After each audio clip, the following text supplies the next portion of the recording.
Welcome to Sensitivity with Stella. Today we're going to be looking at the features that Stella has to allow you to look at sensitivity simulations. I am Bob Eberlein, co-president at isee Systems, and I'm happy that you've been able to join us today.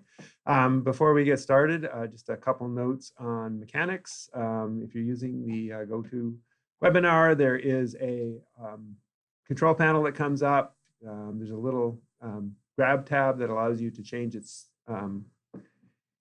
position and make it small. And then most importantly, there's an audio setup. Hopefully, if you can hear me, then you already know this, but it allows you to test your input and select different input devices. During the question period, or anytime really during the webinar, you're happy to submit questions. Just type them in. If they're mechanical in nature, you probably will get a response. The questions related to the content of the webinar will be read out, and we will answer those during the webinar. So today's topic is, I'm going to be a little bit more general. Why we build models is actually where I start, because comparative graphs and experiments in Stella, using Stella Live, are really effective ways of understanding models. And fundamentally, the purpose of sensitivity simulation is to build our understanding of models and thereby simulation, the systems that the models represent. So we're going to do formalizing of the experimental execution and then viewing the results, which is really the mechanics of doing sensitivity simulation. We talk a little bit about variation and randomness as ways of thinking about systems and models and how we deal with those and characterize some of the different systems types. And then I'll make a few summary observations and extension, and we'll follow that with a Q&A period. So why do we build models? Well, models are a way to help us understand the real world. They build understanding. They allow us to explain things to other people. They become a vehicle for experimentation. And of course, ultimately, we want to take actions to try and make things better from our perspective. So sensitivity is a method to support that endeavor. It really has to support that endeavor. And it's fundamentally the experimentation understanding portions of that it supports. So it tells us about models, and the models in turn tell us about the real world. But I want to say that sensitivity simulation is also fun, and there's all kinds of really cool looking graphics that you can create. We'll do some of that during the webinar. So don't despair. Comparative graphs, experiments, and Stella Live. I'm going to start from a really simple model.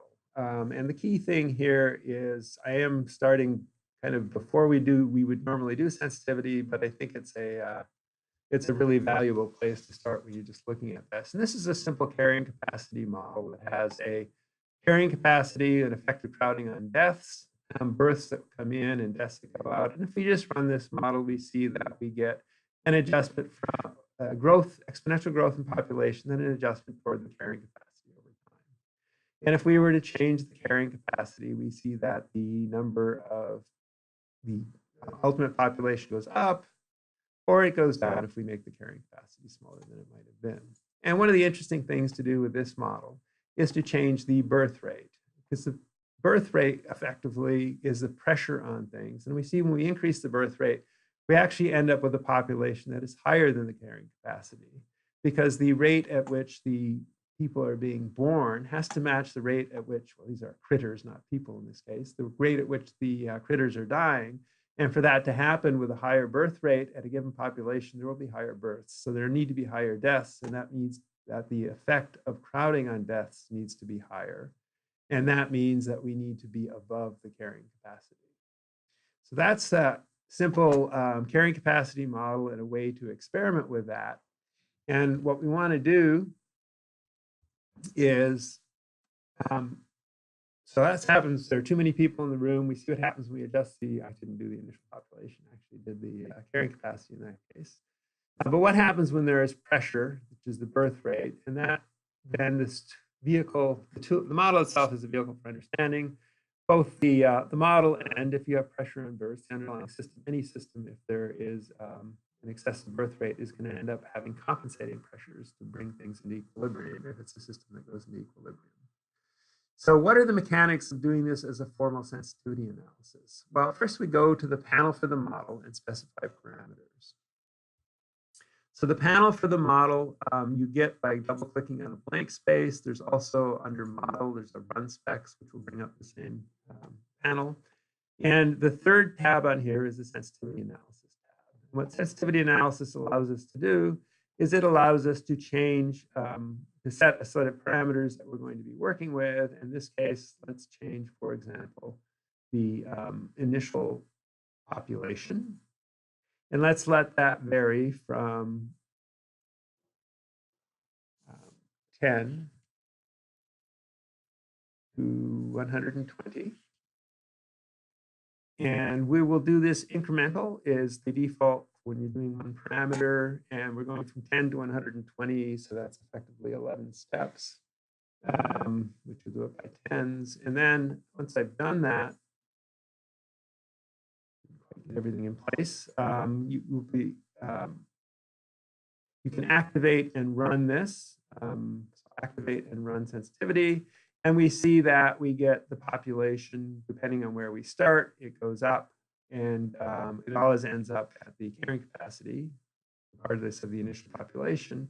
And we can see that it's gone from an initial population of 10 all through the different values. In fact, if you click on the little s contained in here, it will show you the different initial populations that were used. So it goes up. I didn't quite get it right. I got it by 11s. It goes up from 10 to 120. And you can also see the output of population at those values by clicking on that.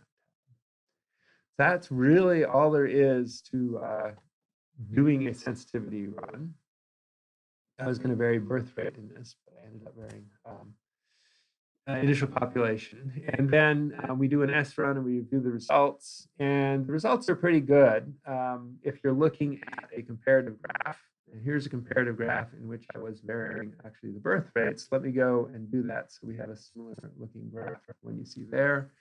And again, we just go into the population. I will remove initial population and add birth rate. And I'll let that vary between 0 and 0.1. And I will do, again, 11 simulations and an S run. And then you see the population varying like it does in the slideshow. And we can get exactly that same information for a table. And we do that simply by pulling up the table, telling the table we want to use population, and telling it that we want a comparative graph. And I'll show you in a minute. Sometimes you may need to run a sensitivity again when you add a new output. In this case, since we already had population in a sensitivity graph, we can just do it without running another sensitivity. And that's the full set of numbers. So the comparative table really is fully detailed. It shows you every run. It shows you values for every run by scrubbing over it. And again, scrubbing just means dragging the cursor over it. It will actually show you the different values for the different runs. There are 11 runs. They don't all show here. So I have to make the graph bigger, but in a little bit of a space in this case. Both the graph and the table work well with a smaller number of runs, but they kind of get confusing when there are too many runs. So I want to show you how to add a second sensitivity analysis. So you can have as many as you want within a model. And to do that, we go to the sensitivity tab. And at the top of this, there's a little green plus sign to add another one. And I'm going to call this more runs, for lack of a better name. This more. And I want to have a sensitivity where birth rate runs from 0 to 0.1 as we did before, but I also want carrying capacity to vary between 50 to 150. So back here in more runs, we're going to add birth rate. We're going to let it vary between 0 and 0.1. This time I don't want to use an incremental distribution. I want to use a uniform distribution, which is another one of the choices here. And a uniform distribution means a random selection of values uniformly distributed between, in this case, 0 and 0.1. When you change the distribution, it does change the minimum and maximum values. You need to change the distribution first. And then I'm going to also have a distribution of carrying capacity between 50 and 150. By default, when you add a second parameter, it will use the uniform distribution, since incremental no longer really is very useful in that context. So between 50 and 150. And then I want to tell it how many runs to make, and I think I suggested 250 runs. So make the number of runs 250.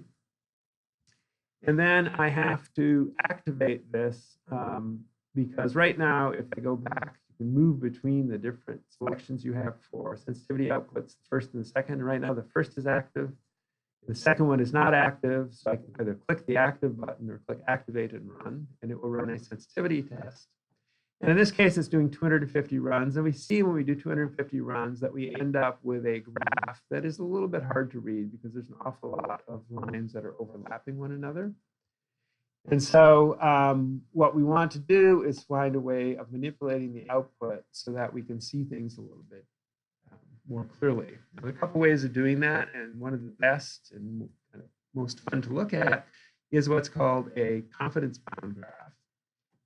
And that is gotten basically by clicking this thing that says plot confidence values on the graph definition. And once you plot confidence values, rather than showing you all of the different runs, it will show you the regions into which each of the different, most of the runs fall. And what this is saying is inside of this blue area, 50% of the runs have values within the blue area, 75% within the dark pink, 95% within the light pink, and 100% fall within the green bounds. Now, all these colors appear both above and below. They're very clear above because they're relatively big ranges. Below, they're very, very tiny. You can almost not see it, and that's because below what we've actually got is decreasing populations. And with that, that means that the 95 and the 100 are almost at the same spot, so you can't really differentiate those very clearly. To make this slightly bigger, you can see the actual numbers. So the 95% is 6.2 versus the 100% is 5.2. So there's a difference of 1 between those two, which is why they don't really show up on the graph. But we can do the same thing with a table. Instead of looking at just the values, we can show percentiles for a table as well. And it's got some default values. I'll just take a look at those. And then those percentiles on a table are one-sided. So there's a mean, a standard deviation, a minimum. So the minimum value of population is 3.5 towards the end. 25th percentile means 25% of the runs are below that. So it's a one-sided distribution versus the graph, which is two-sided. And the 75th percentile, and then the maximum value of population is 205. So you can look at all the results that way for all the different runs. And again, you get all the information about all the runs. A note on the sensitivity graph is that the individual runs will migrate between areas in the sensitivity graph. So these bounds do not show the pattern of any particular run, rather the combination of runs where they might end up. So you might end up having one run switching between the 50 and 75th percentile. It's not going to be visible in this graph. Percentiles and tables are the same. Histograms represent a slice through time of a confidence plot, basically. And so if I were to go to the confidence plot and ask it to be plotted as a bar graph, and then as a histogram, what we would get is we would get a histogram of population, in this case at the end of the run. And if you wanted to look at the histogram at different points in the run, you can do that by moving the slider at the bottom back and forth. So at the beginning, everybody, at the beginning, everyone, there was one population because we varied the birth rate and the carrying capacity. And then as time moved on, that started to disperse. If you watch the numbers on the bottom here, they're getting broader and broader. And then towards the end, there are a large number of runs. The frequency here is the number of runs for which there's a very small population. Those are the runs at which the population, the birth rate was lower than would have supported an average lifetime, even if there was no crowding. And then there's a distribution of runs at higher values where there was an effective carrying capacity on the number of deaths. So there are other additional tools we can use to look at comparative. So comparative scatter compares two values, but a scatter graph compares two values. With a comparative scatter graph, we can look at the values at a time. If I go to the histogram of population, I'm going to actually just make this a little bit bigger so it's easier to see. I will drag this out a little bit. If I go to the histogram of population, I ask it to be a line graph, sorry, a scatter graph. but again, comparative. And I'm going to ask for population. And actually, let me do birth rate versus population. So what I'm going to do here is make this the birth rate. And then make the second one the population.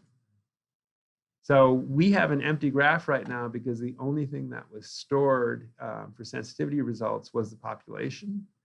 And so I'm going to show, I want to show also only the last point.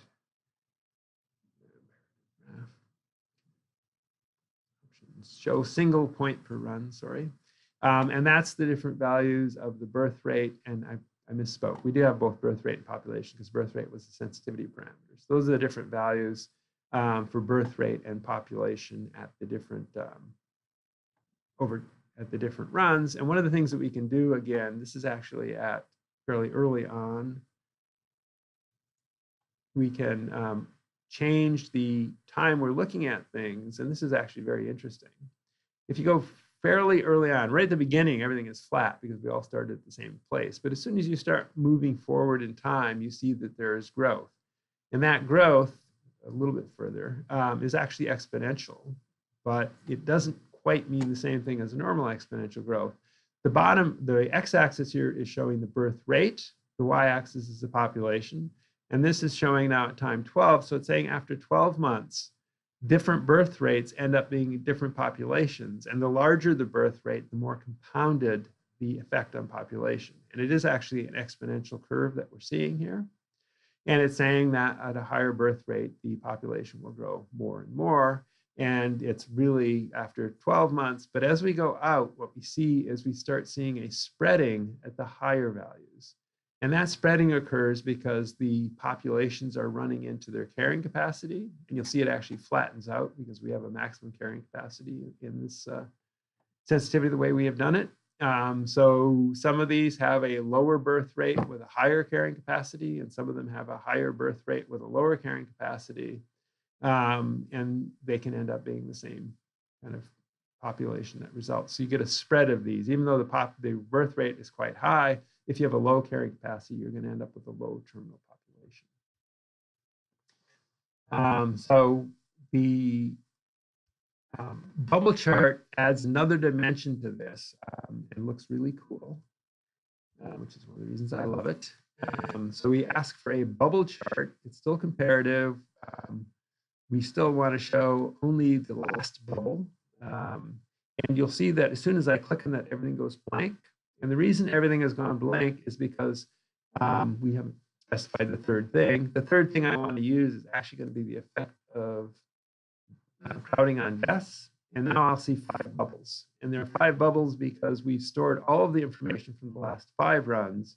But from the previous 245 runs, we've stored only population, birth rate, and initial birth rate, population, and carrying capacity, which is the things that we used in sensitivity. So I need to rerun the sensitivity analysis in order to get the full bubble chart. And I really should change the size of the bubbles to make this look better. And I think the best size for the bubbles is between 1 and 5, otherwise it's too busy. There, and now we can see actually make that like 1 and 8. And now you can see the difference in values. What's happening on the x-axis is the birth rate. The y-axis is the population, as we were looking at before. And the size of the bubble is the effect of crowding on deaths. And what's happening for low birth rates, that's very small. For high birth rates, it's quite big. And again, if we go into the time axis bar and drag the slider to show different times, we get the same kind of effect we saw before. As these values spread, the dots get bigger. So at time like 12, as we were using before, the dots are all quite small. You get the exponential growth given the scales. It's not showing very big. And then as the time gets bigger, you get more and more spread. And in addition, the effect of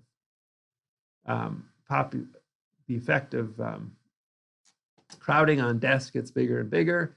And the effect of crowding on deaths is fundamentally growing as the birth rate grows. So almost all of these runs in the upper end have the same effect of crowding on deaths, and that's because they're pushing at different carrying capacities, but they're pushing in a sense with the same amount of force against those carrying capacities.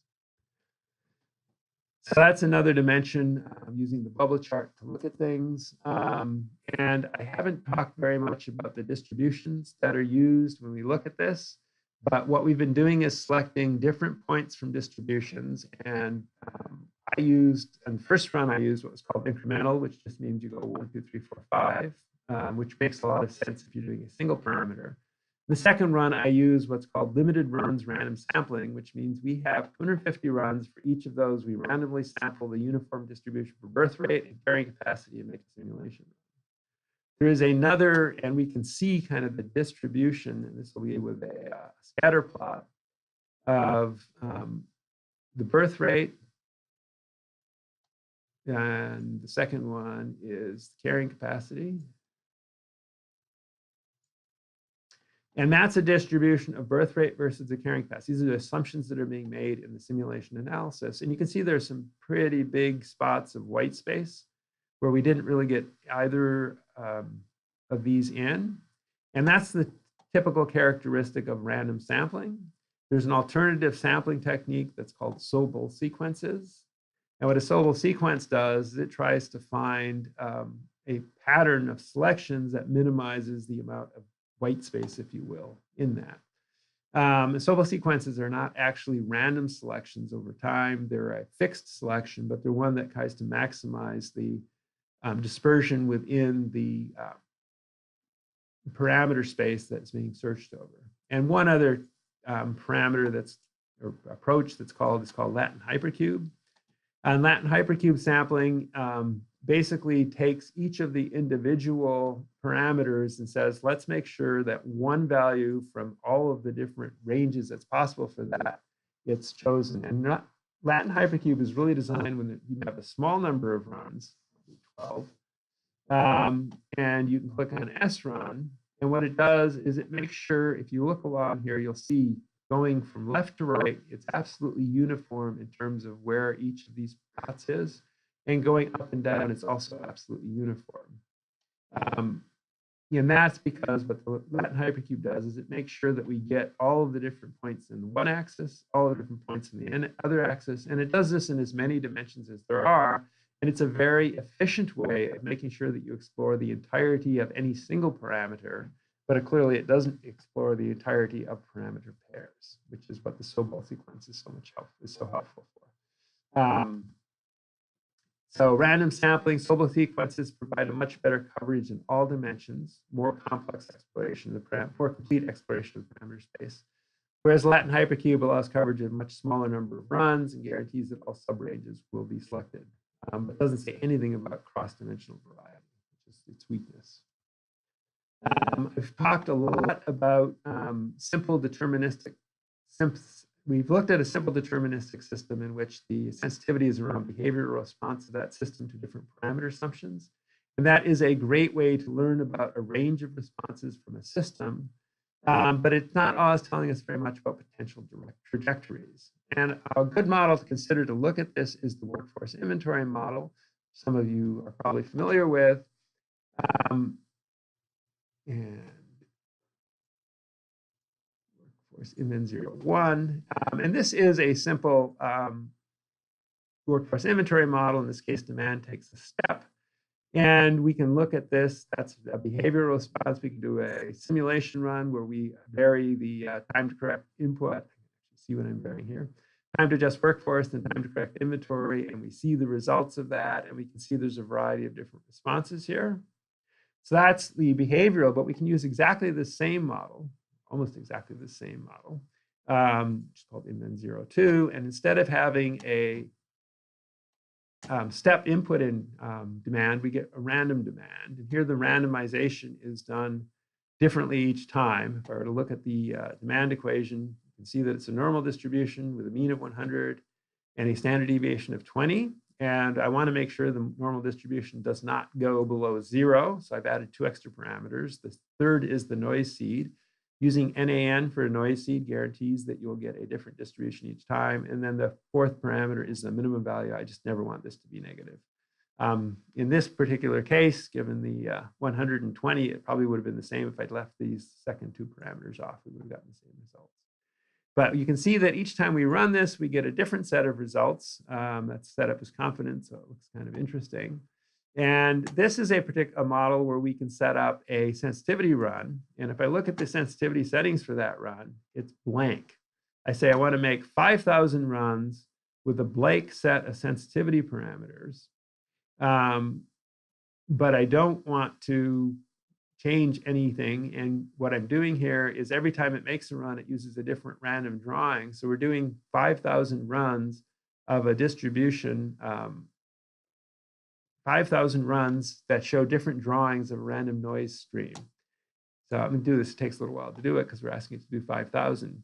And this histogram for inventory, which is showing inventory at the termination of the run, you can see the numbers are getting bigger, but the shape is staying relatively constant.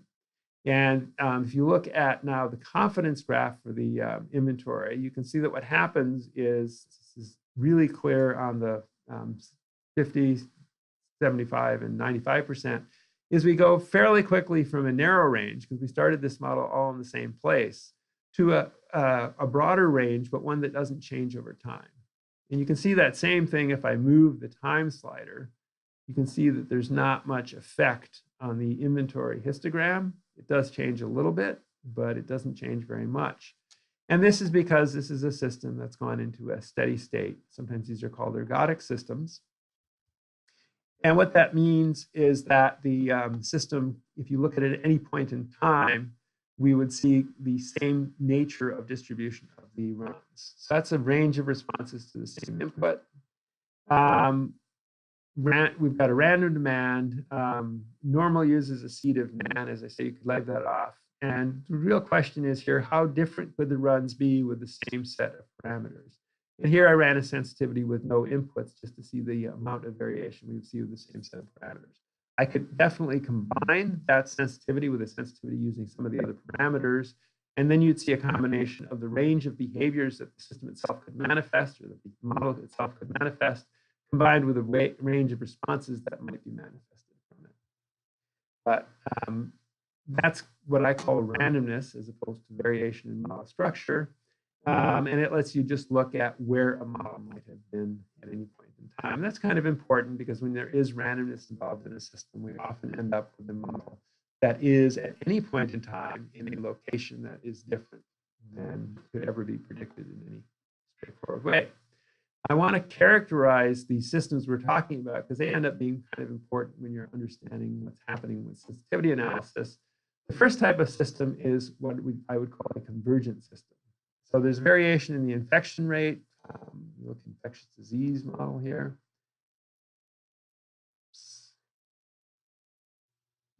Here I have a simple Bass diffusion infection model where we've got uninfected at risk becoming infected.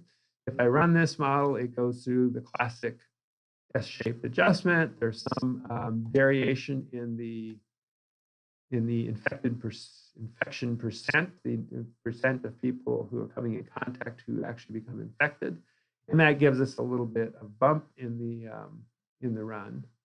And if we ran this again, we would get slightly different results, slightly different results, slightly different results. If I had this as a not a percentile, but I was just plotting it, you can see those are the different runs. As a percentile, I can plot the confidence bounds, and I can do an S run on that. And this is, I don't know how many runs it made, but those are the confidence intervals for infected. And we can see that there's a range of values. But the interesting thing about this model is it starts at 0 and it ends at the same place, as it's a model where there's variation in the middle, but it's convergent at one end. And that's an example of a convergent system, in which case, with sensitivity, what you're looking at is variation of the things away from which it might converge. And of course, there could be also variation in the point to which it converges to. For example, if we were varying the total population here, we would see that kind of variation reflected in the final value. So you can definitely combine different types of system. That's a convergent system. A divergent system is one where the changes manifest, get bigger and bigger and bigger. So we go random 0, 1.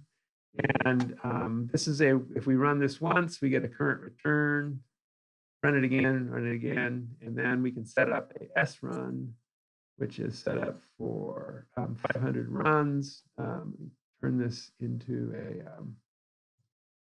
confidence bounds.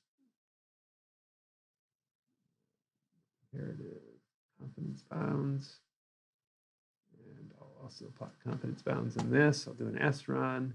And we can see that the current return is basically distributed the same at all points in time. There's no variation on that. This is a uniform distribution. But the portfolio value, it's growing over time as it was in the base case. And also the dispersion of the different runs is growing over time. So as you move forward in time, to the same extent that this is growing, the dispersion is growing at the same actually exponential rate. You're seeing more and more values at a wider and wider range of things. And that's a divergent system. And when you're doing sensitivity in a divergent system, it really kind of tells you the ranges of outcomes that you might see, and they can be dramatically different. And then there are stationary systems, which is really the inventory workforce model that I showed you. And that is a system that goes to a steady state in which there's movement at all times. So a convergent system tends to go to a steady state in which the values are not changing. Each model run actually ends up being at a point at a particular point. So the infectious disease model, everyone got infected with that model. And the carrying capacity model, we went to a steady state population in each run. A stationary system does not do that. Instead, it has a steady state distribution of values, but each individual run is moving around, moving around. And one of the interesting things about stationary systems is that you can look at them either across a set of sensitivity runs or across time, and you get a very similar characterization of the distribution of values. So if you were to take a single simulation run and look at a bar graph of that over time, I can do that with the and 0, 2. Let me just store that. Take the histogram instead of being, that it was done as a histogram, it was done as a histogram over time. So not comparative, then I can do a histogram over time, and I can do a single run. And we see we get a distribution of values. Single run's a little bit shorter, so it's not quite as clean, but it's a similar distribution of values that we saw when we looked at the distribution across runs. So that's the nature of a stationary system. Some summary observations. We are varying parameters to see how behavior changes, which is an automated process, but fundamentally it's the same as hand experimentation. We are seeing how results change as the assumptions change. So everything in a sense derives from the comparative graph, which is one of the basic tools in building and using and understanding models. And really what we're doing is automating a lot of that and then doing variations on the comparative graph, which are helpful in looking at distributions. So the percentile or graph is a great way of doing that. We can also slice time with bar graphs. And then we can use scatter graphs to link assumptions to final or intermediate outcomes. And we can add nuance to that with the bubble charts and kind of look at things as they change over time. So those are the foundational for tools for working on sensitivity simulations. And what we can do next is obviously learn from the simulations that we're working on. So I'd like to open it up from questions. We do have some upcoming webinars. Calibration and data handling will be probably in January, and look at how you can bring data into models and calibrate them to try and match that data and understand what the value and meaning of that calibration is. And then using Stella to trace causality. So there's a lot of tools inside of Stella that can be used to help understand what's happening inside of a model. And enough tools that it's probably worthy of a webinar just to kind of go over all of them and show you the number of variations there are on these, because a lot of them are in different places and may not be things that you've seen before. So I'd like to open it up for questions at this point. Kareem will be reading the questions. I will be responding to them. And I'd also like to thank you very much for attending the webinar. Yes, Bob. The first question is there a maximum number of variables to be included in one test? So there isn't any maximum built into the software as such, but if you vary too many parameters at the same time, what you end up with is just a spread of values. That can be extremely valuable if you're trying to look at the distribution of that spread. But if you're trying to understand the behavioral implications of a whole bunch of different parameters changing, you'll probably get lost in the noise. On some of the graphs, you had lots of dots with different colors. Is there a legend? How do they know which dot is which thing? So the graphs do have legends, but when we're doing that many points, the legends become not very useful. So you've got to kind of figure out from the structure of the underlying model what the characteristics of the graph are going to be and determine the colors from there. Can you also look at the parameters though, right? If you wanted to look at the... Yes, and you can always go back and look at, I don't have that model open anymore, but anytime you've done a sensitivity run, there should be, this has to be not for percentiles in this case.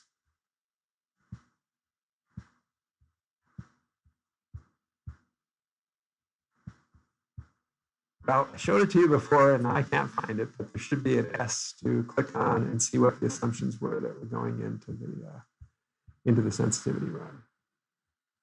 And that gives you a set of values that was used.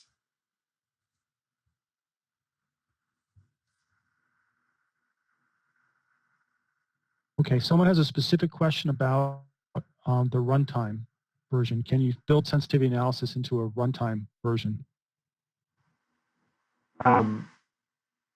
It's a great question, and the player does not support sensitivity analysis. Currently, published models do not support sensitivity analysis, although we are planning on including that in a future release. The setup there will be a little bit different. Obviously, we won't be using the panel for that. It'll have to be set up ahead of time by the model author. And the runtime, which shows interfaces, because the sensitivity is not available on the interface, will not allow you to do sensitivity currently. Thank you. Can the model identify which parameters it's most sensitive to?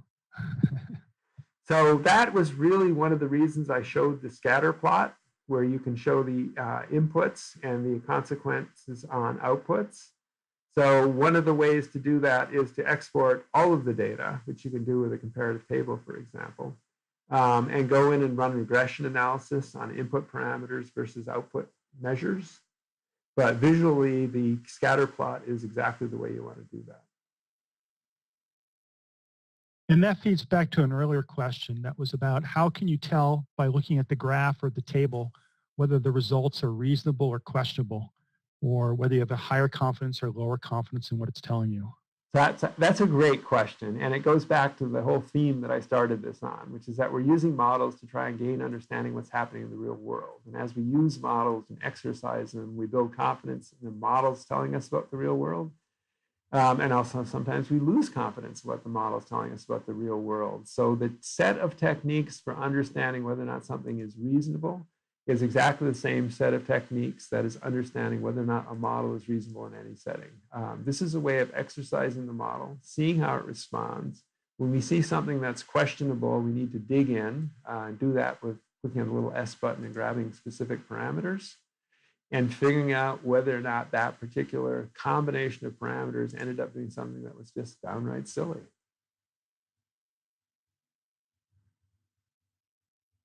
Thank you. Going way back to way at the beginning, there's a question about why you didn't make carrying capacity a stock that's affected by the population. So I wanted to use a simple model that basically had one convergent dynamics and not something with ending up with two for the purposes of pedagogy, really. And I could have used a more complicated model, but then we would have ended up getting lost in the dynamics of the model. I was using something that I hoped most people could look at and understand how it would behave. Is there a way that, an easy way that's built in to test, to do some sensitivity testing on your graphical functions? So sensitivity testing on graphical functions typically involves taking linear combinations of one or more graphical functions and testing the parameter that switches between those two graphical functions. We also added in 1.8 a new built-in called interpolate, that allows you to set up a graphical function using an array of values, and then you can do sensitivity testing on the array of values if you wanted to. Great, thank you. At what stage of the modeling process is it best to do your sensitivity analysis? So sensitivity analysis is really a spectrum from just experimenting with a model to running formal sensitivity runs. And experimenting with the model, I encourage from the very, very beginning, as soon as your model runs, do some experiments to see what it does. Sensitivity is actually a good way to learn about the structure of the model early on, when the model is possibly in a simpler stage, likely to be more fragile as well. It can get frustrating if it's too fragile, because then you do sensitivity, it just keeps breaking. So it's to the point where it's a little bit less than super fragile, not too complicated yet. You're probably going to learn the most at that point. If you wait until the very end, it's likely that the model is going to have enough in it that you may not be able to gain as many insights from doing sensitivity analysis. Thank you. Is there a way to put into the system what output you would like to achieve and see what inputs result in that output? So that's really more about what we call calibration and optimization.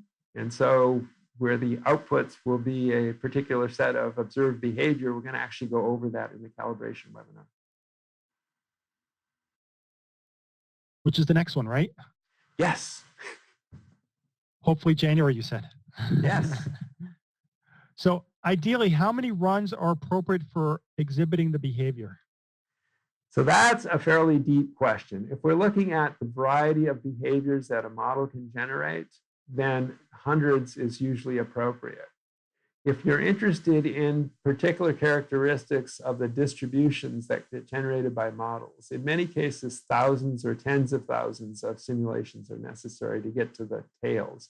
And the reason that happens is because that we're looking at what's happening at probably the 2% or 1% of simulations.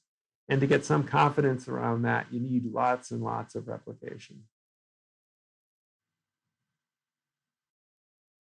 Thank you. Is the formula behind, oops, I lost it, sorry, it scrolled away. Is the formula behind the sensitivity analysis the one that is described in Saltelli et al. Book on sensitivity analysis, changing one factor against the other fixed and comparing output variations? So we have three different setups for sensitivity. One of them randomly selects from all of the different possible things and uses that as the input. I mean, the short answer is no to the book, but the second one is Latin Hypercube, where we select a parameter from for each of the parameters, we select a value, but never select that same value again for any of the parameters. And then finally, there is Sobol sequencing, which is a technique to try to select as broad a range of all parameters as is possible. Thank you. Can you make sensitivity tests on trend variables?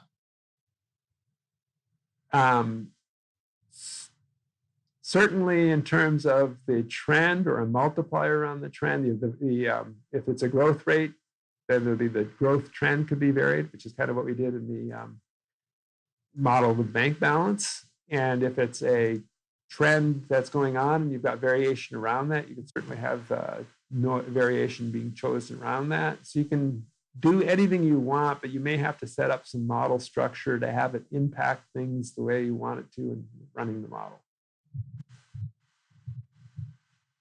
Great. And if I have a model with several policy options, Can I run a sensitivity that turns them on and off in various combinations, including by themselves, and see what the different behaviors are?